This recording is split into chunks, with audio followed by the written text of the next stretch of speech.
잘 지냈어요? 네. 그 다음에 이제 여러분 그 330쪽 보시면 이번에 자, 부동산 개발의 타당성 분석이다 그랬는데 그게 이제 별 2개 중요하다라고 이야기 드렸고요.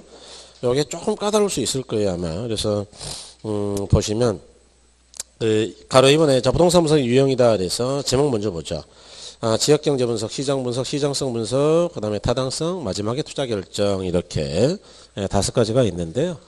이런 걸 이제 우리가 부동산 분석 체계라고 이야기합니다. 그래서, 보통 이제 어떻게 이야기할 수 있느냐, 이렇게요. 자, 부동산 분석 체계는 크게 2가지로 나뉘어져 있어요. 일단, 시장 분석하고 경제성 분석이다. 그래서 이 시장 분석을 우리가 대략 3가지로 나눌 수 있는데, 그걸 지, 시, 성 이렇게 3가지로 이야기할 수 있고요. 그 다음에 타, 자 이렇게 요건 좀 외워버리는 게 좋습니다. 그래서 지역경제 분석이다 첫 번째고요. 그 다음에 2번째가 시장 분석이다. 3번째는 시장성 분석. 그 다음에 타당성 분석. 마지막이 투자 분석이다. 뭐 이렇게. 그래서 이 5개를 지금 분석 체계라고 그러거든요. 그래서 요거는 그냥 외워버리세요. 어떻게 외우느냐? 이렇게요. 그렇죠? 지, 시, 성, 타, 자. 뭐 말은 잘 안 되는데 그냥 외우는 거예요. 그러니까 지시한 대로 하는 야구 선수 같아. 타자. 그렇죠? 뭐 대충. 그래서 그럴 때 이 부동산 분석 체계라는 건 크게 이제 원래 2가지 의미를 가지고 있는데, 첫 번째는 분석의 순서인데요.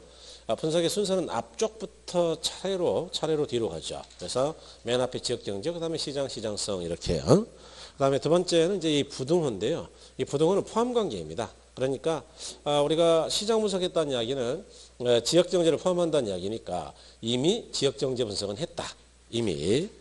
그러면 이제 시장성을 했다는 이야기는 2개를 이미 했다는 이야기고, 그 다음에 타당성을 따질 수 있다는 이야기는 요거 3가지를 이미 했기 때문에 따질 수 있다면 그런 이야기예요. 그래서 포함한다. 그럴 때 이 앞쪽 3가지 지, 시, 성을 크게 시장 분석이라 한다 그랬는데, 요거는 왜 하느냐?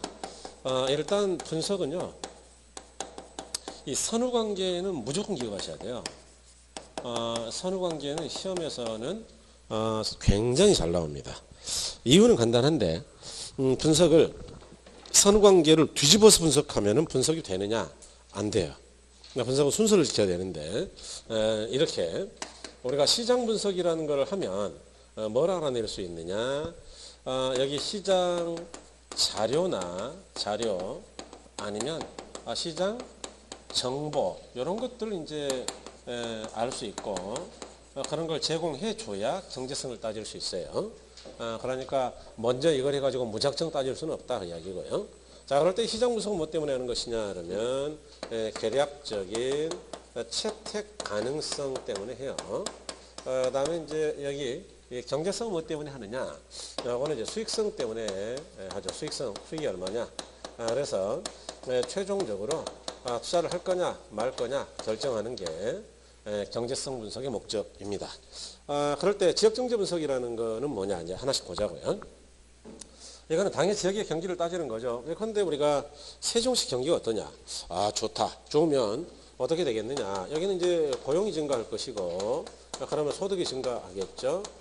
그러면 인구가 증가할 거예요, 그죠? 그래서 지역 전체 경기를 보니까 대단히 좋고, 그래서 부동산에 대한 수요가 있겠다.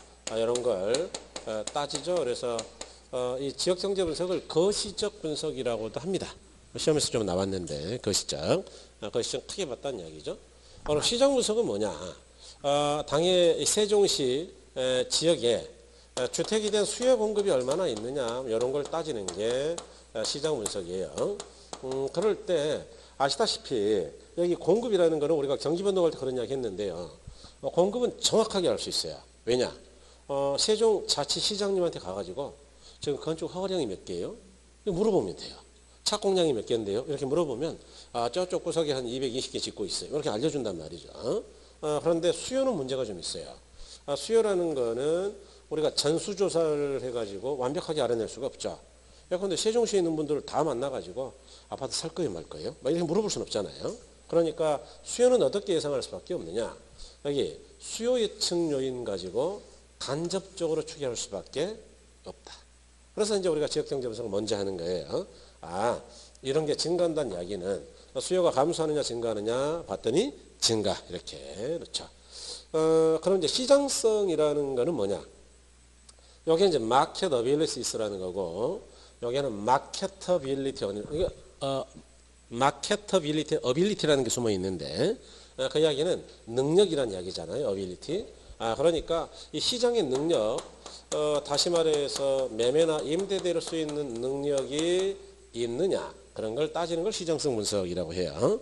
예를 들어 봐라. 예컨대 위치 아니면 규모 아니면 질이라든가 브랜드라든가 이런 것들을 비교했을 때 경쟁사보다 우리께 잘 팔릴 가능성이 있느냐라는 걸 따지는 거다. 한번 예를 들어 볼게요. 이렇게만 이야기 드리면 좀 이해가 덜 될 수 있으니까 예를 예컨대 제가 이제 세종시에를 와서 느낀 게 아파트 좀 지어보면 괜찮겠다라는 생각은 이제 우연찮게 했어요. 그래서 어떤 생각을 했느냐, 여기 혹시 뭐 아파트 지을 만한 땅이 있나 이렇게 봤더니 저쪽에 25블록 쪽에 땅이 있더라. 25블록이 어디예요? 그런 게 있어요? 해본 소리입니다. 그러니까 아무튼 땅이 있더라. 그래서 한 10,000평 좀 넘는데 이거 한 1,000개는 지을 수 있겠더라. 1,000개. 그래서 이제 그러구나. 여기 공급이 몇 개냐 봤더니 경쟁사가 대략 한 220개 짓고 있고 그다음에 수요를 따져봤더니 수요는 한 1,700여 개가 있어 보이더라. 그러니까 1,700세대까지는 팔릴 것 같다 그 이야기고. 그래서 어떻게 해야 되냐? 1,000개 지면 뭐 충분히 팔겠네라고 생각하고 지었어요. 그럴 때 이 경쟁사하고 아까 경쟁사 있었죠?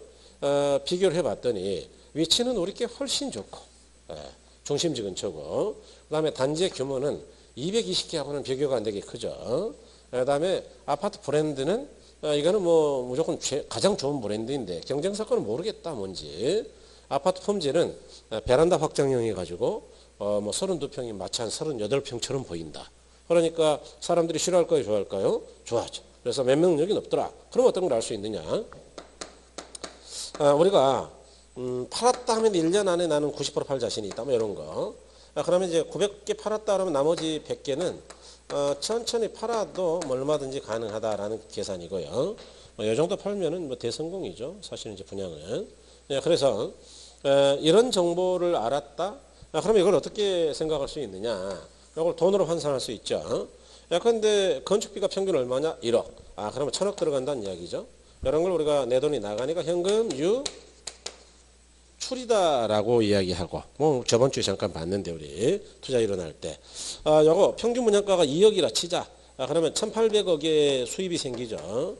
요거는 100억, 100억 이렇게 수입이 생긴다. 이거는 들어오는 돈이니까 유출이요, 유입이요, 유입 그렇죠.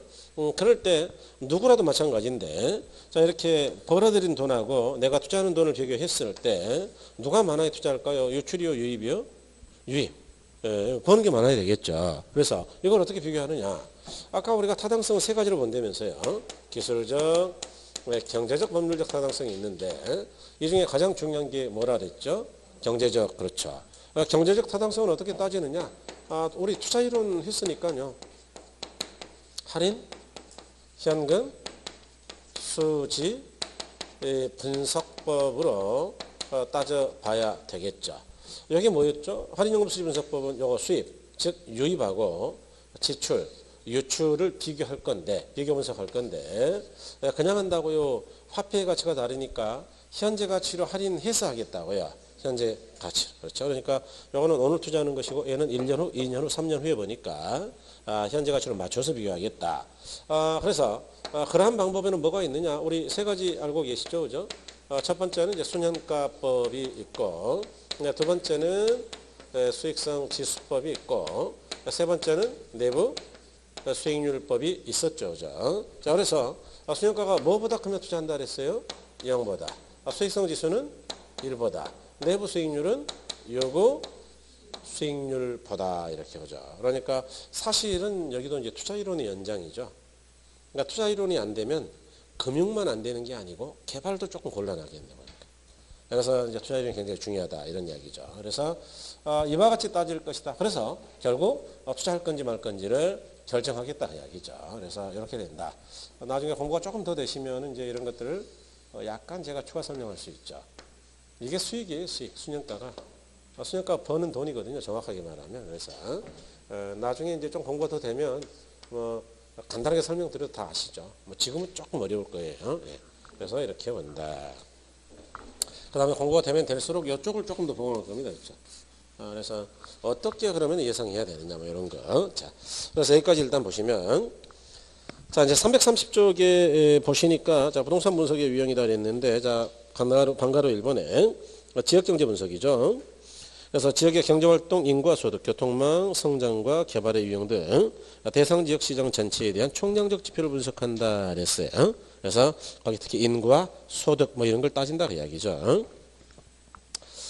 이번에 지역경제 분석은 대상 지역의 인구, 고용, 소득 등 모든 부동산의 수요와 시장에 영향을 미치는 요인을 분석하기 위해 예측하는 작업을 말하고 거시적 시장 분석의 한 부분이다. 그래서 거시적 기억해야 되겠네요. 거시적. 바로 이번에 시장 분석이죠. 그래서 마켓 어널리시스인데 시장 분석이란 일정 시장 지역 단위에서 특정 부동산에 대한 시장의 수요와 공급을 분석 그리고 전반적 가격 수준 또는 이해 동태적 경로를 따지는 것 이렇게 그래서 이런 걸 시장 분석이라고 한다.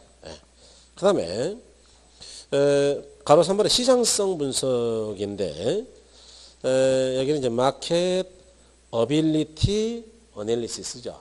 그러니까 중간에 어빌리티 능력이 숨어 있는데 동그라미 1번의 시장성 분석이란 개발된 부동산의 현재나 미래 시장 상황에서 매매 또는 임대될 수 있는 경쟁력, 능력 이런 걸 따지는 것이다. 동그라미 2번에 자 시장성 분석에서는 대상 개발 사업 자체에 초점을 두어 이것이 시장에서 어떻게 흡수될 것인가를 부동산의 위치나 유형이나 질이나 량이나 단지의 규모나 브랜드에 따라서 비교할 수 없다고 있다고요? 있다. 아까 그렇게 말씀드렸던 거죠. 그럴 때 이제 그 흡수율이라는 거는요. 거기 동그라미 2번 한번 보세요. 흡수율이란 시장에 공급된 부동산이 단위 시간 동안 시장에서 흡수된 비율이다. 그래서 거기서 중요한 건 단위 시간이에요. 단위 시간. 단위 시간 제가 뭐라 그랬죠? 단위 그러면 1이라 그랬죠? 1. 그러니까 여기 보세요. 자 여기 칠판 보시면 단위가 1인데 1년 동안에 몇 개나 흡수됐냐 그 이야기예요. 자 1000개에서 몇 프로나 흡수됐어요?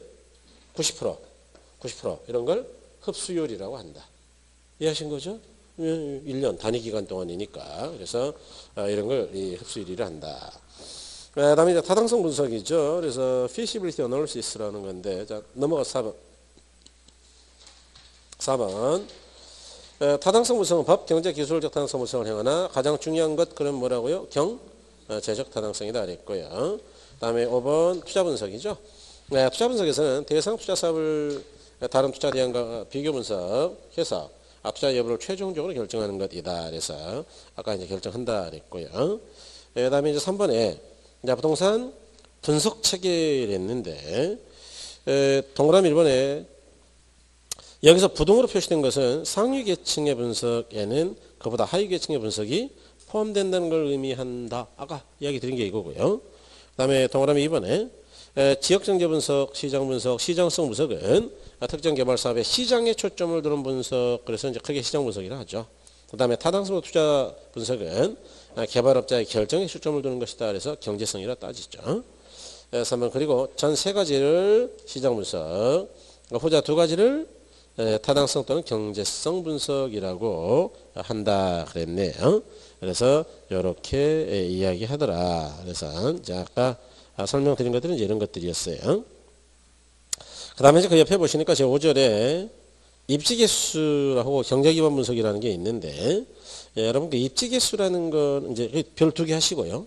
입지개수라는 거는 이제 오늘 해보겠고 이제 경제기반은 또 너무 어려우니까 다음 조금 더 공부가 될 이순환으로 넘길 텐데 이 입지개수도 조금 어려울 거예요.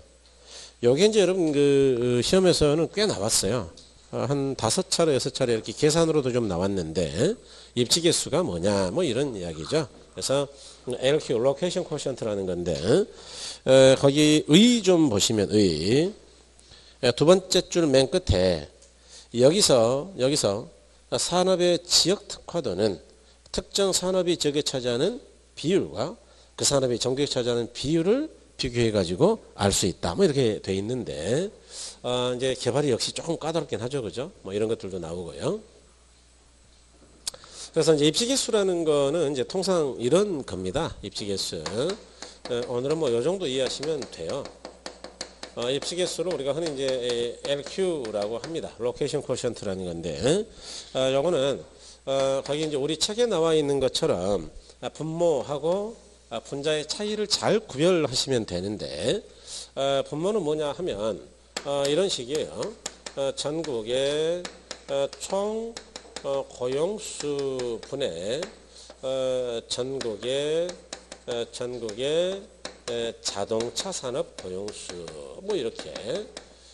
그러면 이제 요게 뭐냐 하면 전국의 자동차 산업의 고용자 비율이 나오죠. 비율. 그래서 우리 책은 그렇게 줄여 놓은 건데요. 예컨대 자 전국의 총 고용이 얼마냐? 그러면 1000만 명이라 가정할까요? 1000만 명? 그럴 때 자동차 쪽 종사자가 얼마냐? 200만 명이라 가정하죠. 뭐 200만 명. 자 그러면 전국 평균적으로 자동차 산업의 종사자는 몇 프로란 말이냐? 20%다. 뭐 그런 이야기죠. 이게 이제 전국 평균 고용 비율이에요. 자 그럴 때 예컨대 울산 지역을 가보자. 울산 지역. 세종시는 산업 구조를 제가 잘 모르니까 울산.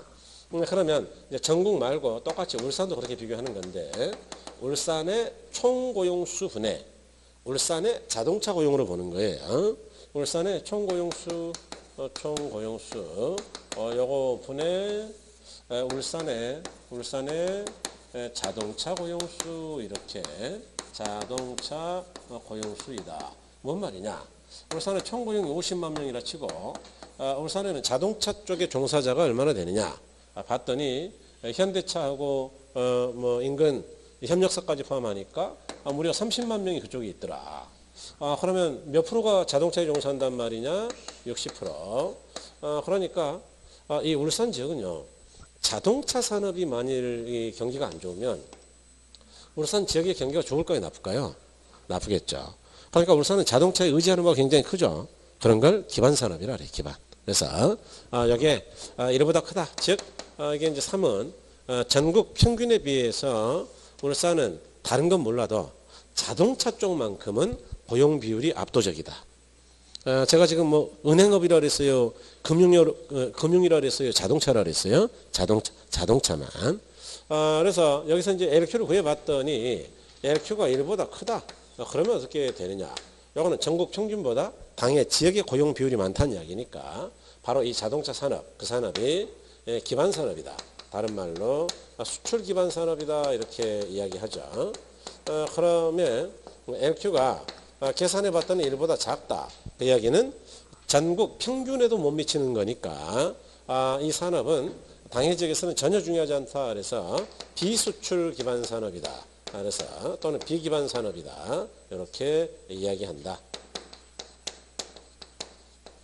비수출 기반 산업이다. 그러면 LQ를 구해봤더니 LQ가 1이 되면 어떻게 되느냐? 이건 전국형이라고 똑같다는 이야기니까 특별히 우세하지도 열악하지도 않은 거죠. 그래서 이런 걸 뭐라 그러느냐? 그냥 그 지역에서 생산돼서 소비되고 끝난다. 자족 산업이다. 이렇게 이야기하더라. 그래서 일단 여기까지만 가두면 돼요. 여기까지. 그래서 여기 12회 때는 공식 가지고 또 시험에 나온 적이 있죠. 요거 가지고 한 문제가 나왔죠. 요거 가지고. 그래서 나중에 뭐 기출 문제는 볼 겁니다. 그 문제는 뭐 거의 항상 푸니까요. 네. 그래서 요 정도를 정리하는 게 좋겠다. 자, 그래서 거기 잠깐 보시면 공식 보니까 LQ 이퀄 전국의 특정 산업의 고용 비율 그랬는데 그 특정 산업 그런 게 너무 어렵죠. 그래서 제가 뭘 했느냐? 자동차로 한 거예요. 자동차. 이해하신 거죠? 네, 그래서 전국의 자동차 고용 비율 그럼 뭐 조금 쉬워지죠. 어떻게 하느냐? 전국의 총 고용분의 전국의 자동차 고용 이렇게. 그다음에 위에 어떤 지역 그랬는데 그냥 울산으로 가버렸죠. 제가. 울산의 자동차 산업 고용비 이렇게. 그럼 울산의 총 고용분의 울산의 자동차 고용비 이렇게 되겠죠. 그래서 이렇게 된다. 그래서 특성 보니까 자 수출 기반 산업이다. 그래서 이보다 큰 거죠. 입지계수가 1보다 큰 산업은 그 지역 산업이 전국에 비해 특화된 산업이다. 그러므로 이 산업의 생산품이 지역의 수요를 충당하고 나머지 잉여분은 지역 외부로 수출하게 된다. 그래서 지역 바깥에까지 보급해 주는 거다 그 이야기고.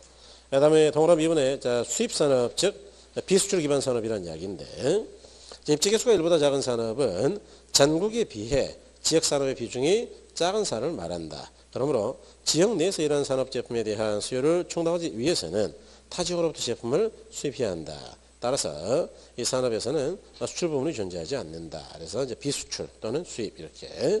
그다음에 작업자조건은 1일 때죠. 자, 입지개수가 1이다. 그럴 때는 그 지역 산업이 차지하는 비율이 전국의 비율과 같음을 의미한다. 그러므로 작업 자족하고 끝난다 그 이야기죠. 그래서 박스 보니까 1보다 큰 게 기반, 1보다 작은 게 기반이요, 비기반이요, 비기반 이렇게. 그래서 이렇게 보시면 되겠다. 그 다음에 이제 그 밑에 경제기반 승수는 그건 같이 하면 너무 헷갈려서 안 돼요. 놔두시고. 아까 앞쪽에 우리 안 한 거 있는데요. 가보죠. 자, 321쪽입니다. 321쪽인데. 조금 빠르긴 한데 뭐 이렇게 이야기 드리면은 너무 헷갈릴 텐데요. 아까 이제 우리가 부동산 분석 체계에서 시성 타자 이렇게 이야기했는데 지역 경제 분석을 먼저 한다 그랬죠. 그래서 지역의 경기가 어떠냐. 근데 울산 지역의 경기가 어떠냐. 뭐 이런 걸 알아보고 싶다라고 가정하자. 그럴 때 지역 경제 분석을 할 때는 어떻게 알아봐야 될까요? 어디 가서 물어봐야 되는 거예요. 경기가 좋은지를. 근데 울산의 경기를 알아볼 때는 농민들한테 물어봐야 되는 거예요. 자동차 산업 쪽에 가서 물어봐야 되는 거예요. 그러죠. 그러니까 그 지역의 기반 산업이 뭔지를 알아야 경기를 확인할 수 있는 거죠. 그래서 사실 이제 지역 경제 분석을 하기 위해서는 먼저 기반 산업을 찾아야 되는 겁니다. 나중에 이제 그렇게 연결을 하겠죠.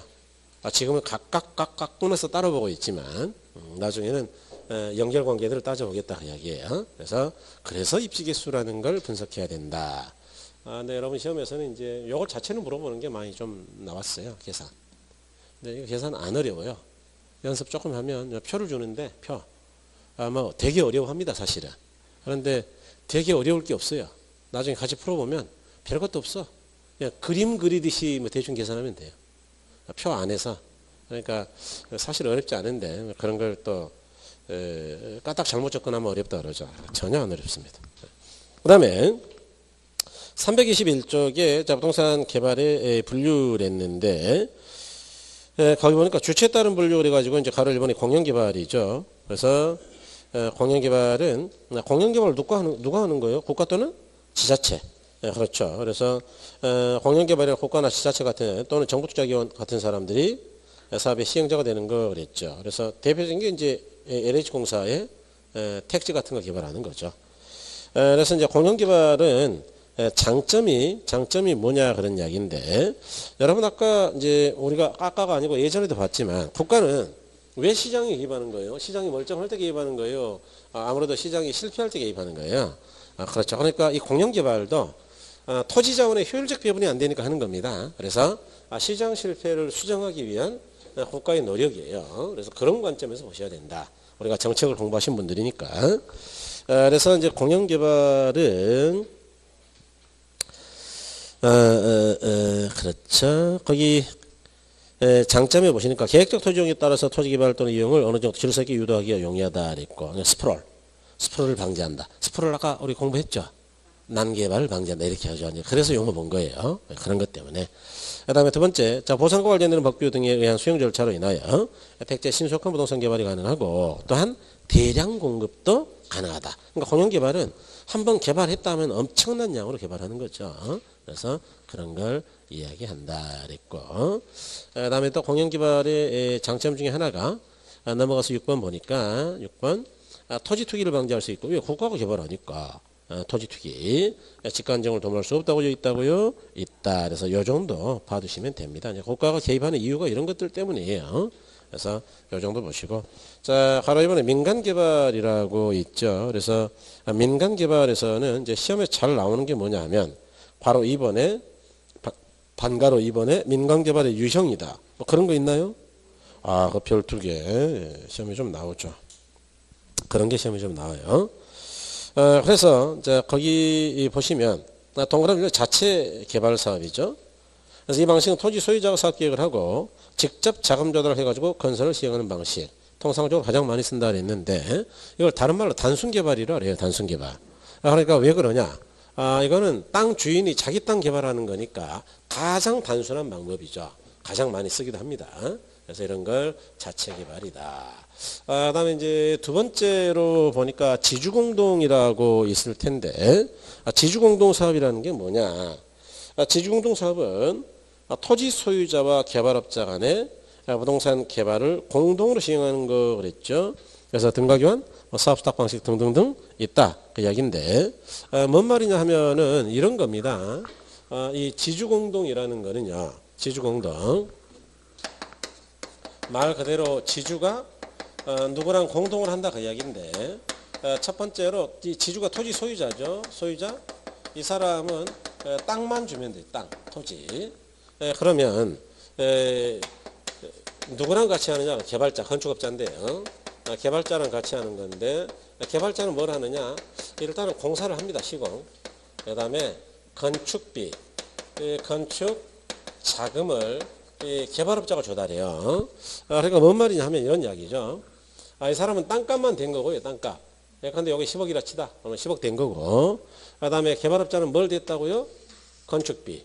그러면 이제 완성된 건물은 혼자서 한 거예요? 둘이 힘을 합해서 한 거예요? 둘이. 그럼 수익을 소유자 혼자 가져야 되겠어요? 나눠 가져야 되겠어요? 나눠서. 그래서 이거는 결국 수익을 나눠 갖는 형태예요. 항상. 수익 배분. 그래서 어떻게 수익을 나눠 갖느냐? 그거에 따라서 공사비 대물 변제냐 아니면 분양금 공사비 지급이냐 뭐 투자자 모집이냐 이렇게 나뉘는 거예요. 그러니까 결국 어떻게 수익을 배분하냐의 문제이다. 그럴 때 이제 거기 밑에 보니까 등가교환 방식이라고 있지 않나요? 등가교환은 이제 일본 용어인데요. 그 밑에 공사비 대물 변제 방식하고 같은 이야기입니다. 결국은 뭔 이야기냐? 근데 여기 토지 소유자가 있었다. 토지 소유자. 땅을 놀려요. 그러니까 이제 건축업자가 와가지고 개발자가 와서 뭐라 그러느냐 물어보죠. 뭐 아니 그 좋은 땅인데 왜 놀리세요? 이렇게 물어보니까 갑이 뭐라 그랬느냐 성질을 내면서 뭐 누구는 몰라요. 좋은지 돈 없어서 그러지 이러고 있었다. 그러니까 개발자가 건축비가 없으시군요. 그럼 건축비 내가 낼게요. 같이 개발합시다. 이렇게 그래가지고 땅값이 얼마냐 10억. 건축비가 얼마냐 계산해 보니까 10억. 그래서 완성된 건물이 있었다. 그러면은 혼자 가져야 된다고요? 나눠 갖는다고요? 나누어서. 그래서 건물을 반으로 똑 잘라가지고 야, 너는 이거 갖고 너는 이거 갖고 이렇게 나눠 갖는 것이다. 이런 걸 이제 전부양도 방식이라 그러는데 거기까지는 필요 없고 어쨌든 동등한 가치로 이 사람이 투자한 동등한 가치로 건물로 나눠주는 거예요. 건물. 그런 걸 뭐라 그런다고요? 등가 교환이다. 이렇게. 그래서 동그라미 1번 보시면 등가교환인데 기억번 등가교환 방식은 토지 소유자가 소유한 토지의 개발업자가 개발하고 건물을 건축하여 완성된 건물의 건축 면적을 소유자와 개발업자의 토지평가액과 건축비의 비율에 기초해 가지고 나누는 것.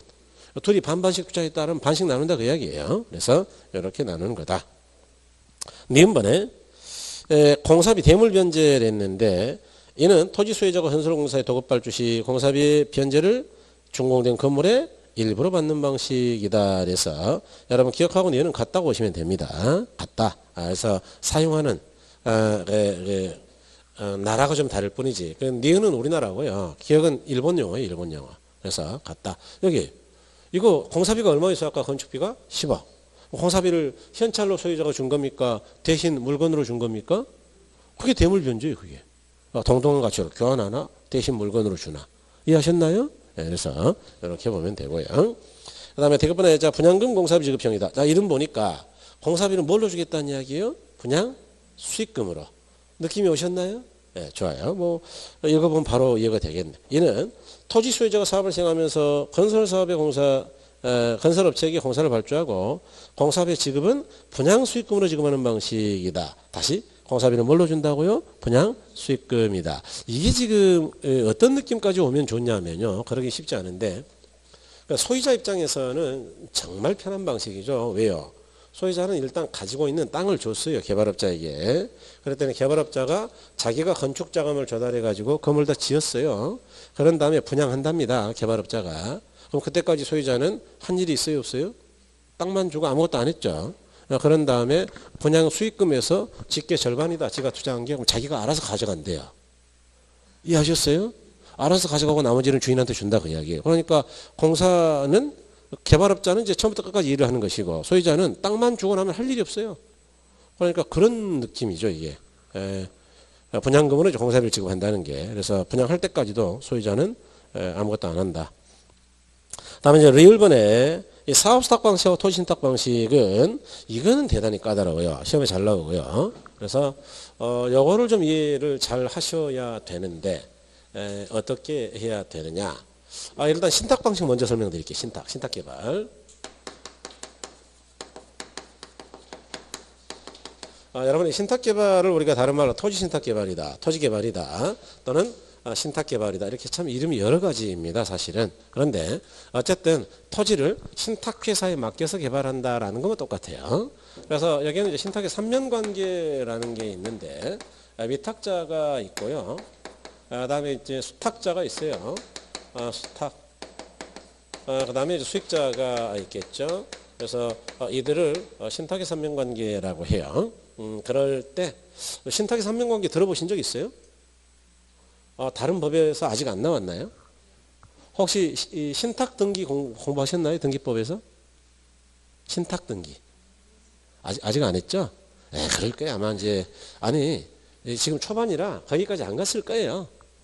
뭐 또 어쩔 수 없이 그럼 제가 먼저 그냥 이제 한이 깝깝하다니까요. 그죠? 결혼이 이게 이제 이 둘의 계약 관계인데요. 뭐 어떻게 하는 거냐 하면 근데 소유자죠. 소유자는 땅을 가지고 있습니다. 땅.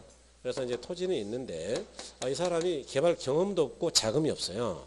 그럴 때 이제 신탁회사에다 맡기면 돼요. 꽤 많이 씁니다 이거야.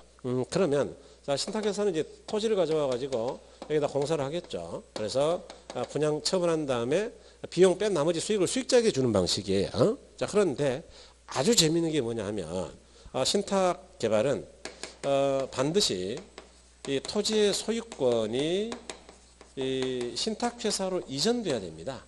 이전. 그것도 형식적 이전이에요.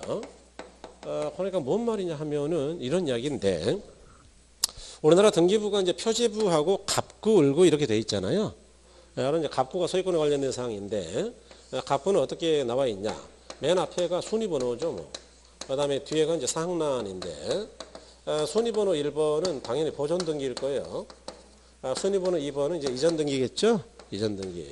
이렇게 이전이 됐다가 3번 갑이라는 사람이 신탁회사 한국부동산 신탁에다가 소유권을 이전했다. 그래서 이렇게 이제 이전 등기가 돼 있더라. 신탁 등기는 형식상 이전 등기 형태를 취해요. 단 등기 원인에 뭐라고 돼 있느냐 이렇게 돼 있습니다. 신탁 계약으로 인한 등기 이렇게 써 있으면 지금 주인은 신탁회사로 돼 있지만 그건 형식적이고 실제 주인은 누구냐 그러면 그 이전에 갑이다 그 이야기예요. 이해하셨나요? 이거를 진짜로 이전했다고요? 형식적 이전이라고요? 형식적 그렇게 이야기하죠. 아니 왜 형식적으로 이전해야 되느냐? 그래야 돼요. 왜냐하면 신탁회사가 이 토지를 담보로 자금을 차입해야 되거든요. 그러려면 신탁회사 명의로 해줘야 자금을 차입하는 거예요. 그래서 자금을 차입한 다음에 시공사 선정을 신탁회사가 하고 나중에 이제 분양까지 하죠. 그래서 시공비를 먼저 주고요. 공사비. 그 다음에 신탁 수수료 가져가고 나머지는 다 수익자에게 주는 겁니다. 그런 걸 신탁개발이다 또는 신탁개발 방식이다. 그러면 사업수탁 방식이라는 건 뭐냐? 이 사업수탁 방식을 다른 말로 사업위탁 방식이라고도 해요. 그런데 똑같습니다. 신탁하고 똑같아요. 예컨대 이것도 전문가를 이용한다라는 점에서는 똑같죠. 위탁과 수탁이 이루어지는데 수탁. 그럴 때 여기는 이제 소유자겠죠. 소유자. 그다음에 여기는 개발업자입니다. 개발자. 그래서 이 사람이 자기 땅을 개발할 때 자기가 하는 게 아니고 전문가에게 맡겨서 하는 거는 신탁과 다를 게 전혀 없다. 전혀 없는데 딱 하나 차이가 난다. 뭐냐? 여기는 소유 소유권을 이전하지 않는다라는 게 차이예요. 그죠? 시험에서는 이게 가장 중요해요. 그래서 이제 뭐라고 말하느냐. 이거는 끝까지 소유자의 명의로 사업이 진행된다 이렇게 이야기하죠. 그러니까 소유자 명의라는 이야기는 명의가 이전됐다고요? 안 됐다고요? 안 됐다. 그죠? 그래서 이걸 기억하면은 일단 여기 개발 방식에서는 한 개 맞출 가능성이 높죠. 그래서 이건 기억하셔야 돼요. 그러면 이제 미음번 먼저 볼게요. 미음번.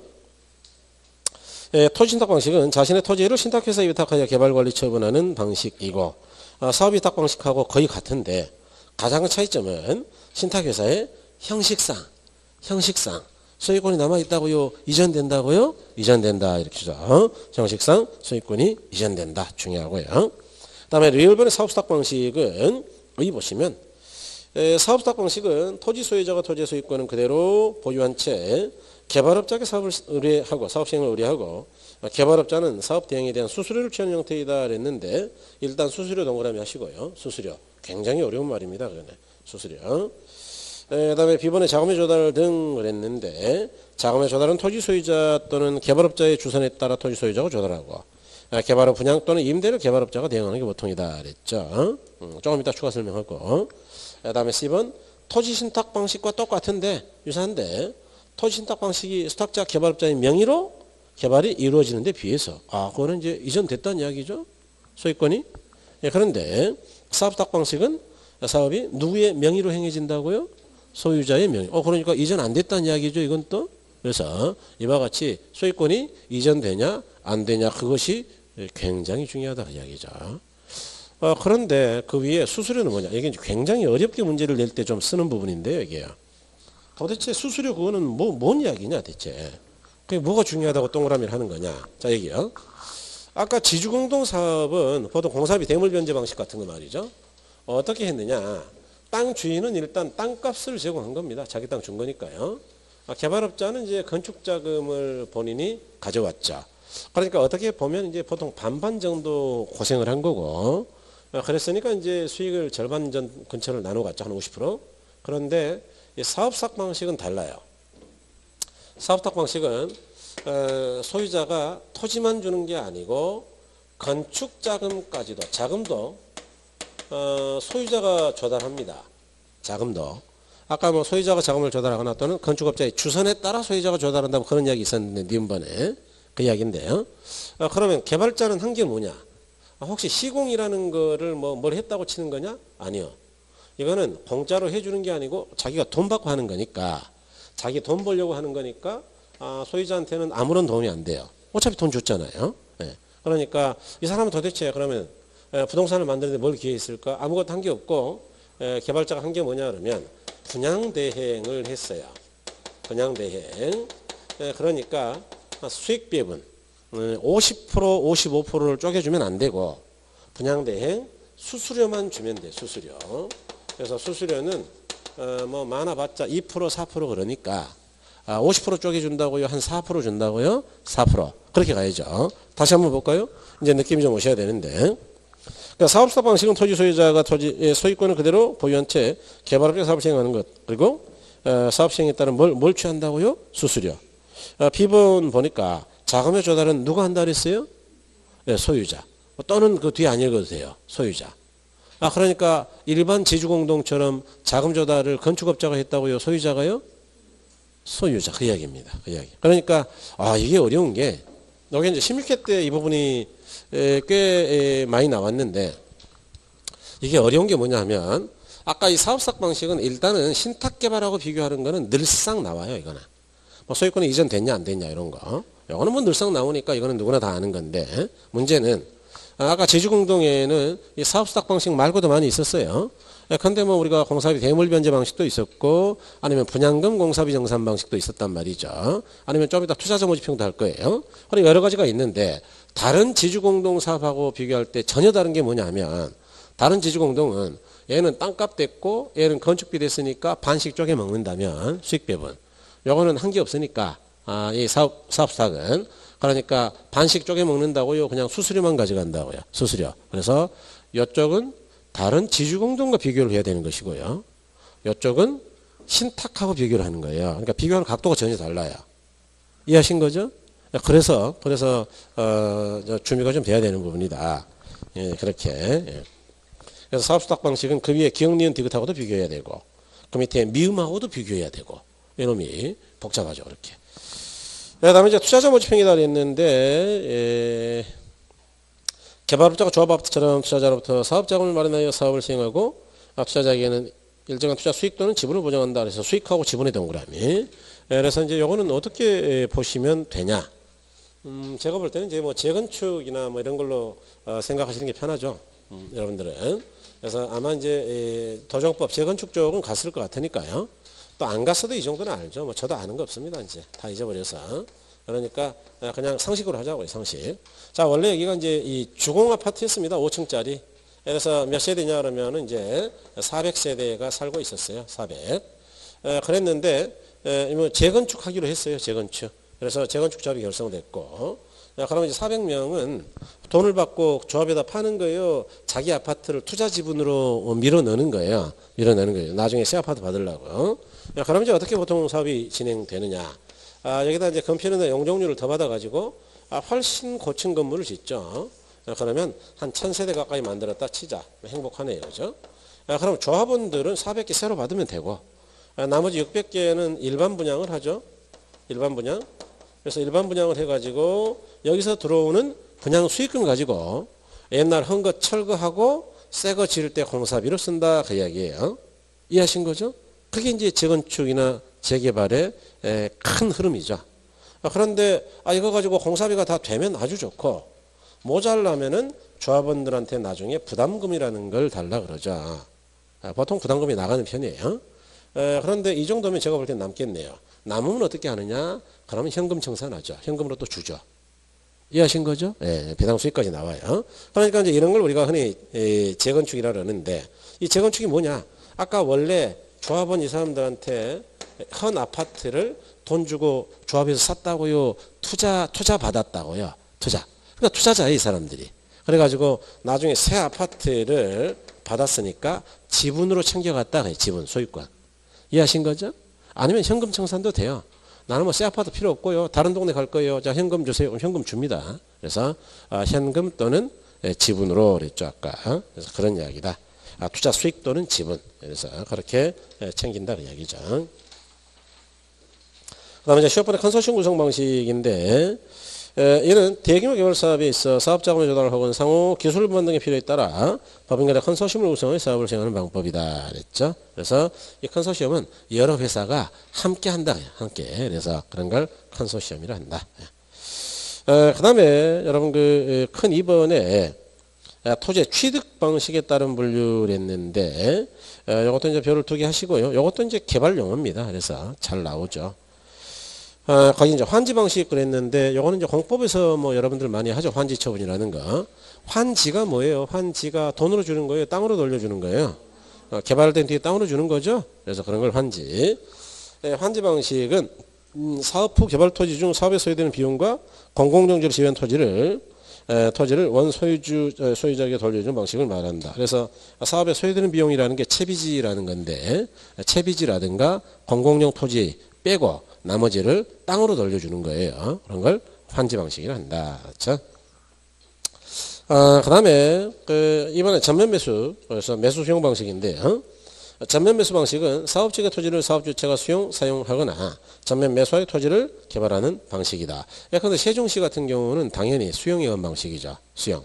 그러니까 이런 게 매수 수용 방식 또는 전면 매수라 그래요. 그래서 이런 것. 그 다음에 이제 가로선으로 혼합 방식이죠. 혼합 방식은 이제 공법에서는 혼용 방식이라 그래요. 이걸. 혼용. 뭐 이름이 혼용이건 혼합이건 뭐 그놈이죠. 뭐. 섞었다 그 이야기니까. 한 가지만 한다고요? 2가지 다 한다고요? 2가지. 그래서 혼합 방식이란 한 사업지구 안에서 수용, 사용 방식과 환지 방식을 혼합하여 적용하는 방식을 말한다. 이렇게. 그래서 일부는 환지해주고 일부는 수용하고 그 이야기예요. 그래서 이런 거다. 그 다음에 가로 4번의 신탁개발 방식은 아까도 이야기 드렸는데, 신탁개발 방식이란 신탁회사가 토지 수익권을 이전받아 토지를 개발한 후 분양하거나 임대하여 그 수익을 신탁자에게 돌려주는 방식이다 그랬는데 신탁자 밑에다가 하나 써주세요. 수익자라고. 그래서 수익자에게 돌려준다. 여기 이제 이번 27회에도 이렇게 나왔어요. 지문이. 저는 굉장히 불만스러운데 이게 이분이 이제 법을 모르는 거죠. 이게 이제 개론학자들이 법적 문제가 아닌 경우가 많거든요. 그러니까 이제 이 신탁자가 받는 게 아니고 정확하게는 수익자예요. 수익자. 그러니까 보통 이제 소유자 본인이 수익자일 때가 많거든요. 그래서 그렇게 이야기할 수도 있겠지만 신탁자 그 사람한테 위탁하는 사람한테 돌려주는 게 아니고 정확하게는 누구라고요? 수익자. 그러니까 법률 용어에도 없는 용어를 써가지고 27회도 이렇게 나왔어요. 그래서 이의신청했는데 뭐 문제가 왔죠. 두 문제는 해줬으니까 뭐 두 문제 해주는 경우는 거의 없어요. 그래서 올해 그래서 합격자가 조금 많았던 겁니다. 한 세 문제 정도로 이의신청했는데 어쨌든 뭐 그렇고요. 신개발 재개발 뭐 그런 건 됐고 그다음에 이제 그 재개발 뭐 그런 것도 이제 나중에 공법 공부하시면 돼요. 공법. 그래서 공법에서 보시고 그 뒤에 부동산 개발 과정이다 뭐 그런 건 했죠, 그죠? 그러니까 이제 대략 우리가 개발에 대해서 한번 보신 거고요. 좀 쉬셨다가 어디로 갈 거냐? 여러분 그 뒤에 지대지가론인데 이 지대지가론은 이순환 때 하자고. 이순환 때.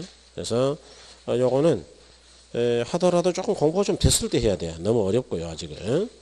그 다음에 355쪽에 도시공간구조, 이것도 공간구조도 이순환 때 할 건데 이건 뭐 간단합니다. 이순환 때 하기로 하고 조금 이따가 어디로 할 거냐 그러면 좀 어려워요. 362쪽에 가시면 제6장에 입지선정이라고 있나요? 요거는 중요하죠. 그래서 이 입지론을 일단 좀 쉬었다 할 거예요. 그래서 입지론은 계산도 할 겁니다. 오늘 처음 오신 분은 대박이네요.